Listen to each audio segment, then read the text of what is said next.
Hi everyone, today we'll embark into the book Social Intelligence, The New Science of Human Relationships by Daniel Goleman. Daniel Goleman is an author of several works on psychology, social sciences, and meditation. He has been a New York Times columnist for many years and is best known for his 1995 book, Emotional Intelligence. Social Intelligence 2006 examines a type of intelligence that keeps the world running but cannot be assessed by IQ tests, our cognitive ability to relate to others and appropriately analyze social situations. Understanding how social intelligence works is not just fascinating in and of itself. As psychologists and neuroscientists are discovering, it may also help us construct happier, less stressful societies based on stronger social bonds. Let's delve into the 8 main themes of this book. 1. Empathic accuracy is key to social intelligence and helps you strengthen relationships. Intelligence is a challenging notion to define. High flyers in some situations can do poorly in others. We've all encountered that person who has a high IQ but struggles to make small talk at parties. That is why neuroscientists and psychologists are increasingly interested in investigating several types of intelligence rather than settling on a single definition. This is where social intelligence comes in. The capacity to correctly read emotions, feelings, and social circumstances is lacking in the individual who is gifted with logical prowess but fails to keep the conversation going, and this type of intellect is required to navigate social situations. It enables us to respond appropriately when confronted with other people's actions. Whether it's determining how desperate a potential robber is or figuring out what's bothering our spouses, social intelligence makes the world more intelligible and approachable. 2. Many people have trouble paying attention to others, and this changes from culture to culture. A bereaved woman realizes she's not paying attention to her friend during a conversation about her loss. This is a common issue, as many people struggle to pay attention to others. Opera singer Allison developed a dating test to identify bad partners by observing how long it takes for a question to contain the word you. This method helped her find a partner who asked a you question before she had time to start the clock. This method later led to Adam Epstein becoming her husband. Differences in the ability to pay attention to others can be traced back to cultural sources. Japanese psychologist Takeo Doi observed that in Japan, a guest's hunger would never be openly discussed, but rather felt. A Japanese family would be more attentive to their behavior, offering food without asking when they noticed he wasn't fully comfortable. This attentiveness is crucial to Japanese culture, as it is referred to as amai, an intuitive understanding of others' needs and feelings. 3. Neural circuitry may influence the way we interact with the world, but it's not set in stone. According to Goleman, the wiring of the human brain determines an individual's social predisposition, the way they interact with the world. Harvard psychologist Jerome Kagan discovered that babies who were nervous about new toys were more likely to be socially timid and withdrawn later in life. This is because their amygdala, which regulates stress response, was highly active when they saw something they regarded as strange or threatening.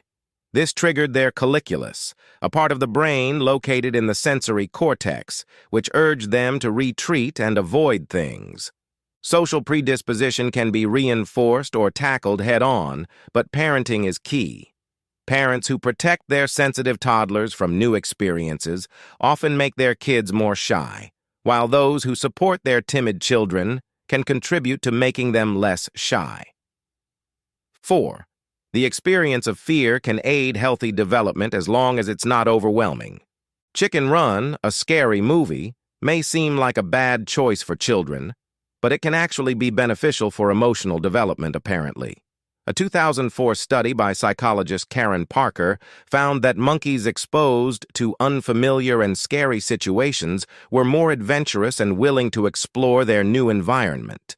This suggests that humans are more likely to be adventurous if they have been exposed to reasonable doses of fear at a young age. However, to have positive social effects, the degree of fear must be kept within bounds.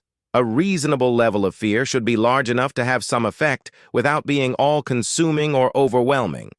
Recovery times after exposure to scary stimuli can help gauge this. Some movies are too scary, leaving children fearful and incapable of recovery. The trick is to choose movies that provide a thrill without overwhelming them. 5. Poor social intelligence is linked to sexual violence, and testosterone is a risk factor in this equation. Young men often become excited about a sexual partner, leading to a lack of social intelligence, empathy, and even sexual violence. This lack of empathy is closely related to the development of narcissism, a disregard for others' desires and needs.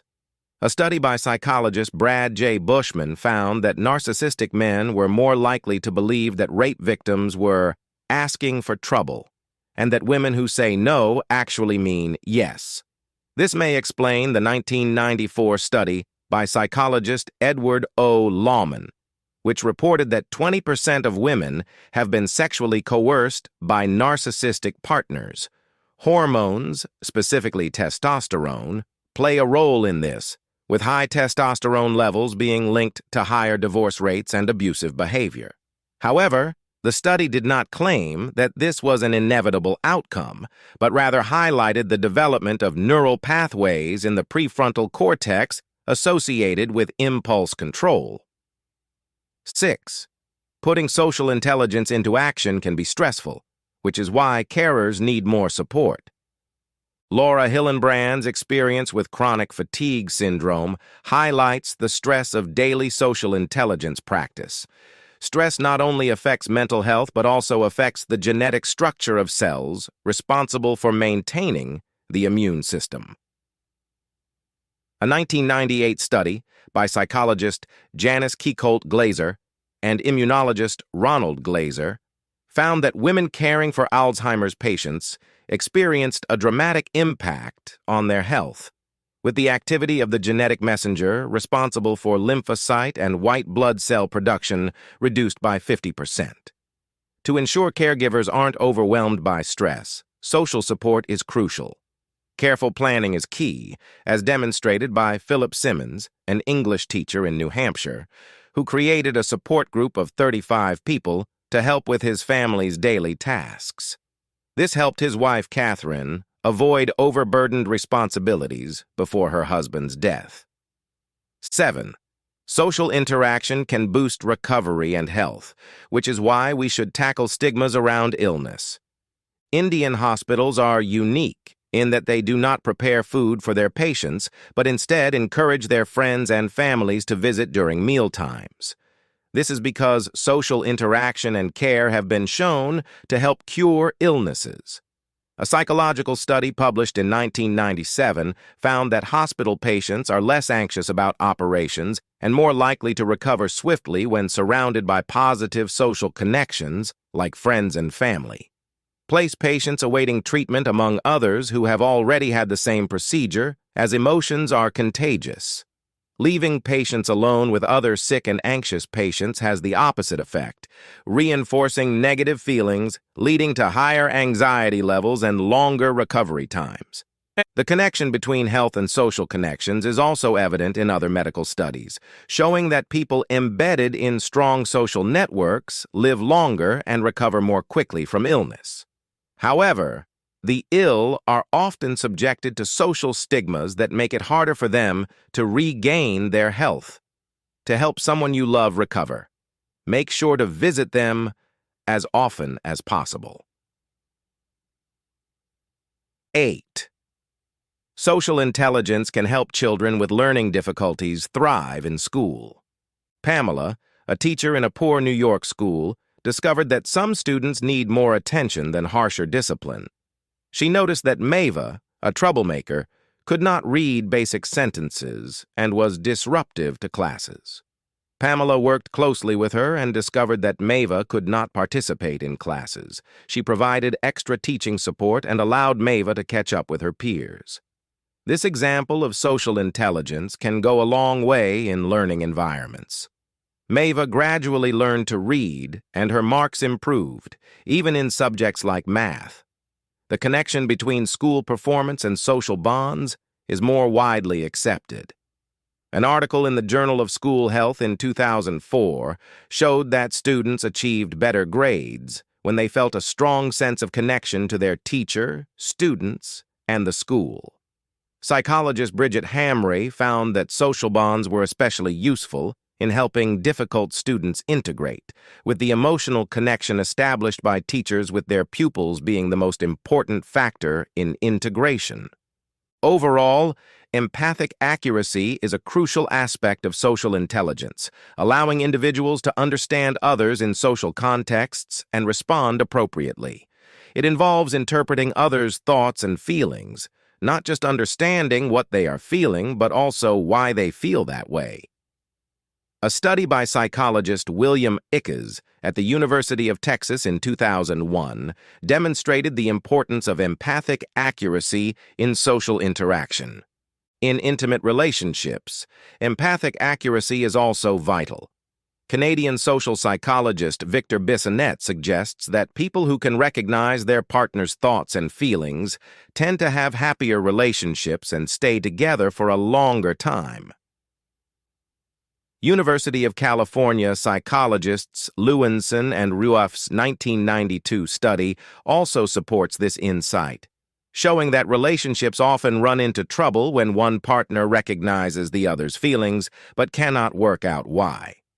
Overall, empathic accuracy is essential for survival in sticky situations and fostering positive relationships.